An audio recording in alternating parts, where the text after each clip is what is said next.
Oke guys, saat kita menyaksikan game keempat, match point ya guys ya untuk Cloud9.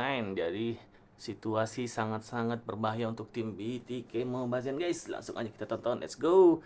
Dan di game keempat ini BTK masih belum respect dengan Proviusnya Nact ya guys ya.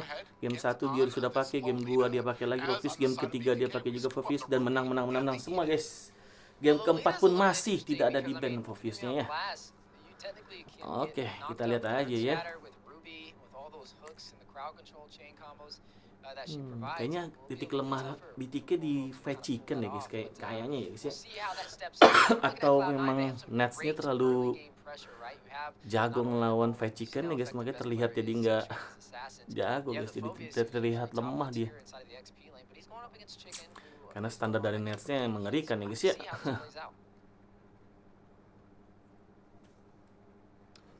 Ya, bekas pemain MPL ya guys ya, jadi dia udah terbiasa latihan setiap hari apa. Skillnya pasti harusnya emang di atas fried chicken ya guys ya kalau mau jujur. This is game 4 of the Nact Fall Season Grand Finals. Game 4, match point. Mobazane finally gets the Julian, finally has something a little more comfortable, I think, in the hands of him. Will it be enough? You know, you mentioned the Lolita Wheezy, and I kind of like it. Like, yes, the Numeon Blast is going to be hard to hit, but also you get this Bulwark to deal with Zia, you get this Bulwark to deal with the Primal Wrath from Fried Chicken. Benar tadi kan guys, yang cownya di ban karena di game ketiga cownya aja sendirian di tengah-tengah, dikelilingin, di zoning, nggak bisa ngapa-ngapain. In a bush and wait for the right time for that Numeon Blast, it could definitely be paired up with the Frigid Glacier, paired up with Nats, paired up with the rest of the team. Hey, we're going to be watching out for that, especially when this first turtle spawns in to see how both sides decide to engage. I mean, even Zane on the Julian, right? Technically, it's an early game jungler. I mean, he can be very effective. Doesn't even traditionally have a true ultimate, but able to enhance his skills entirely to add more to his kit.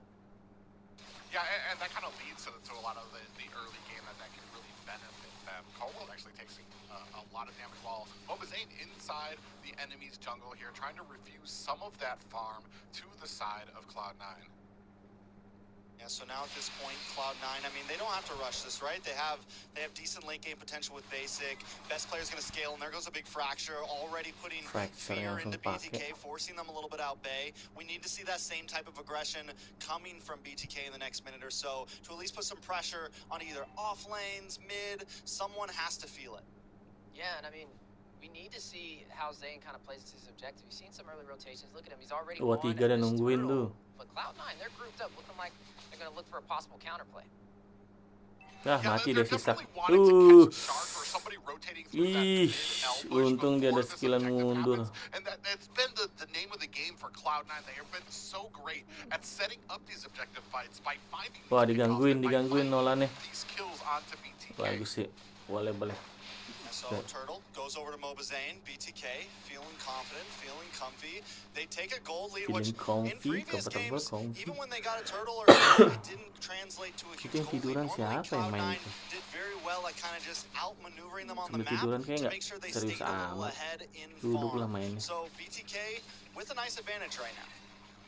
Yeah, and you got to ask the question, well, what was Cloud9 doing when allowing BTK to take this turtle? I mean, they didn't technically find a trade-off. They didn't get a kill. They didn't chunk into any of the turrets across the map. And so pretty much it was a free turtle to the side of the Bloodthirsty Kings. And now a little bit of a punish on the bot side. Cobra taken down to about 75% HP, but able to sustain himself. Well, when it comes to the question of what they were doing, I want to say that they just didn't have vision. They didn't know where they were, and they don't like this early fight. They aren't trying to take those 50-50. They're looking for guaranteed fight wins, and they're going to be looking for a little bit of the power spikes. They've been so good at knowing when those spikes come, knowing what fights they can take, and kind of backing off from the fights that they may or less, maybe not too confident in. Biasanya juga pernah main di MPL Filipina ya when does the ceasefire end? When does somebody finally make the move? Cold World can't be as aggressive as he was, you know, on other heroes. He's on the Lolita right now. He has to almost play either more ambush or response, right? Try to time that Numenon blast at the perfect time. So I feel like Cloud9, it's one of the reasons why they didn't go for that, didn't try to force that first turtle. It's one of the reasons why they're kind of playing more on their side of the map. They kind of want BTK to come to them. So does BTK, bite the bait? Do they win out if they go for the engage? Or do both teams just kind of play this waiting game? Yeah, and right now we're going to kind of see how this plays out. I mean, without throwing a punch out first, especially allowing that turtle to walk to the side of BTK, not finding a trade-off, you can only do that for so long, especially against a team like BTK who thrives on taking these early game objectives. And right now you're seeing the next turtle spawn in, and Chicken already pulling the aggro, Shark and Boom getting in position, and Mobazane possibly following up after this jungle rotation. Yeah, he is. They're vying for a position right now, looking for an angle. You see best player still keeping vision. Nact doing a great job playing this front line. Mati pas blood. Tapi sakit ke flicker. Best player masih bisa. Wah, di bawah solo kill.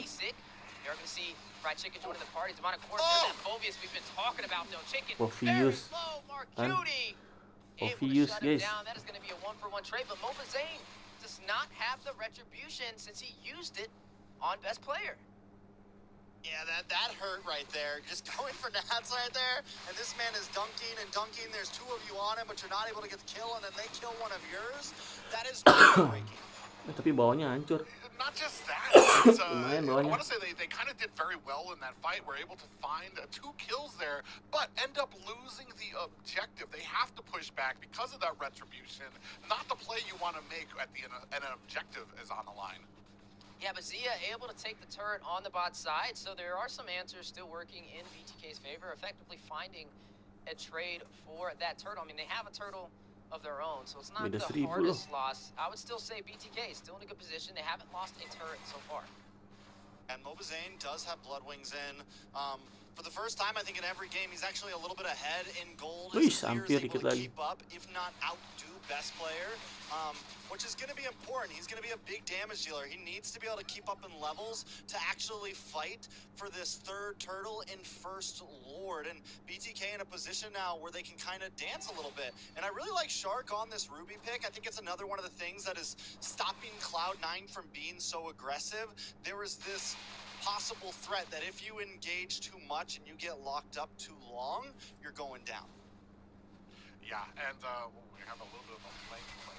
48 seconds left for this turtle, and you can see BTK starting to set up a lot more comfortable on the map than they have been in the past. Well, at least in the past few games of this series.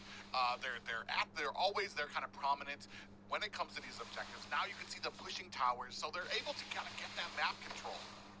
Yeah, and again, Cloud9 not finding a trade from losing that turret on the top side. You're seeing them kind of put some heavy focus into the mid-river, but BTK quick to respond back and doing a great job on maintaining the pace of this match. Nggak ada tuh, di mana Netsnya? Dipilih, kan lagi?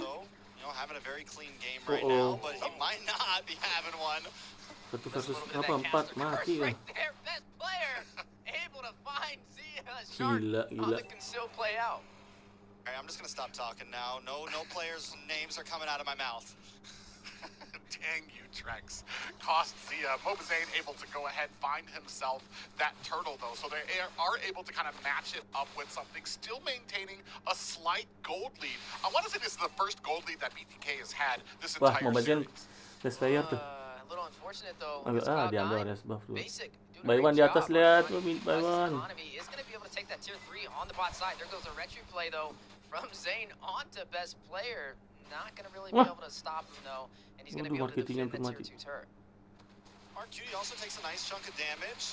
Honestly, it still feels very down the line. BTK up in towers, but I'm wondering, once again, when does the balloon pop, right? When does the team just go all in? Or is this going to get dragged out into First Lord until both teams are forced to go all in and make that big 5v5 happen? Taking a look at the items, back to Zia. I'm sorry, but I got to mention you. You almost got your DHS in. It's almost the Holy Trinity, but Neon Blast does miss out. BTK able to disengage. But yeah, right now, Zia might actually, I wasn't able to check basics, but I think he might be ahead of basic right now. Yeah, and I want to say that they're doing such a Dibabanjangin bawah ya. good job Telor of di kind of atas soal. keeping the pressure on different sides. You can see Zane off by himself. The rest of the team kind of split up very well to make sure that they're maintaining Wih, di the pressure depanin on sama the Nets. rest of these lanes. But the big engagement, Nggak not jadi. too Ada much. Moskop Shark does masih. kind of ward it off. But I want to say the big engagements, the big call will be when we open up these mid towers, when we really open up that jungle for the opposite team. Well, you know, Trex, he's raising the question, when does the balloon pop? And I'm definitely thinking that balloon is going to be basic, right? I mean, he's on this carry. The later this goes, the more core items he'll be able to stack up, and effectively the harder he's going to be able to hit. So BTK definitely wanted to continue putting on this pressure, but they're doing a really great job so far. We got to see how they kind of play into this Lord, right? If they can take this Lord, then effectively they should be able to take that tier 3 turret in the mid lane. They're going to start the engagement nice and early. The knockup on the Cold World. There goes Eternal Guardian dropping down as well, but Wih, he's team able to fight. sustain himself, and now there's going to be a couple of utility wasted Kalau on the side of sih, the Bloodthirsty Kings. kayaknya And harus the Lord balik. still intact. Balikan deh. Yeah, and that's the point, is you wasted so many utilities to kind of go on a Cold World, don't get the kill, and now you have none of your ultimates left for this objective. Wow, hampir. Kena nail fended. Best playernya. Damage-nya kurang. Wah, 15 nggak kena. Udah pakai ulti semua. Lepas. I'm telling you, this Ruby pick on Shark, man, it is doing the job. And not only that, Zia's having a good game. Overall, the team, and maybe it's the Julian too. Maybe it's Zane finally getting on the Julian, not having to pick up a Paquito. But either way, BTK just feels like a slightly different machine in this game. They feel more comfortable. They feel the ability to dance. They feel the ability to move. And it just seems like a lot of these fights are going into their hands easier Ultiin than aja. Bener sesuai. Penting turret mid-nya hancur. Ada Eternal Guard-nya kan. Finds himself a tower, and the split. Look at the split right now between the team. Zane's up by himself over there, able to get those split push. And I was actually worried about the split push coming from best player here. We've seen it before on the Nolan. He's able to create that pressure to where BTK can't answer these fights for like 10 susah Nolan nggak dapat purple, susah. Or the side of Cloud9 is going to be able to kind of find Hancur. those angles. Wah, nggak gerak Telornya. Kena edit. Bar. Nact juga mati.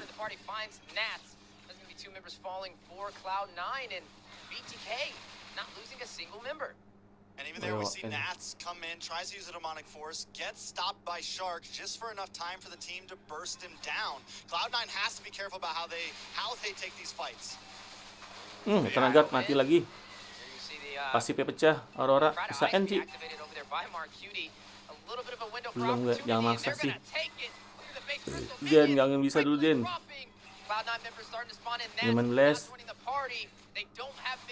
Mundur nggak sih? Udah lumayan itu. Udah lumayan. Lo pertama 2 best turret tengah bawah hancur udah lumayan. Tinggal nunggu Lord aja.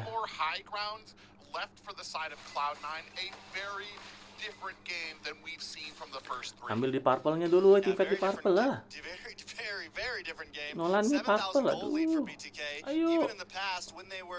Jangan kasih purple lah. Astaga. Kenapa nggak di-teamfightin aja, kita menang gol. Those frigid glaciers aren't as important, right? Because the rest of the team can't dive in on top of BTK when he lands them. Taking a look at the items, Mobazane almost completely stacked out. He has a Dia mau ke Divine Glaive nih kayaknya nih Mobazane. Bloodwing, Fender of Heaven, Holy Crystal, Concentrated Energy. So he can at least retry along with the best of them, but it's not going to be easy because he has to get on a Nolan. It's not a Hayabusa where you can just, quad shadow in. He has to get pretty up close and personal, look for that fracture play, look for that steal. Yeah, and it's not going to be the easiest setup for Cold World as well. I mean, we haven't really get to see too many of those Numeon blasts hit the mark. I mean, a couple times we may catch Chicken, may catch Shark, nggak gerak. but not finding the Purify. setups that Cloud9 can make the most Ya, of. dimajuin Nets. Yakin. Kalah gold loh. Kelihatan best playernya. Bijak lepas sih. Wah, tenaga. Ada Veggie. Waduh, Zianya mati. Waduh, mundur nggak sih? Mundur. Wah, kena Victor emang Fender. Aduh, udah. Kenapa Lord? Udah Waduh, ada netnya nih. Bisa mati guys.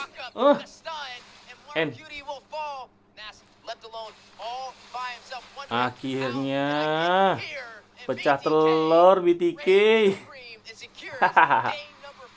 Gigi pecah telur guys, pecah telur. Yeah, if you thought they were out, you don't know. BTK still signs of life showing up in this when it comes. Oke guys, selamat untuk tim BTK akhirnya menang di game yang berapa ya? Keempat ya guys ya. Akhirnya pecah telur juga. Perjuangan masih banyak guys, butuh 2 kemenangan lagi untuk menyamakan kedudukan ya. Selamat sekali lagi untuk tim Mobazane. Nice try untuk Cloud9 ya. Agak susah karena Mobazane dapat hero power juga, yaitu Julian, dan ada edit juga untuk supaya crowd control, dan Ruby, pemilihan Ruby-nya juga bagus guys untuk buat supaya assassin juga susah kan untuk nge-counter assassin Nolan-nya. Selamat sekali lagi guys, jangan lupa bantu like. Dadah, sampai jumpa.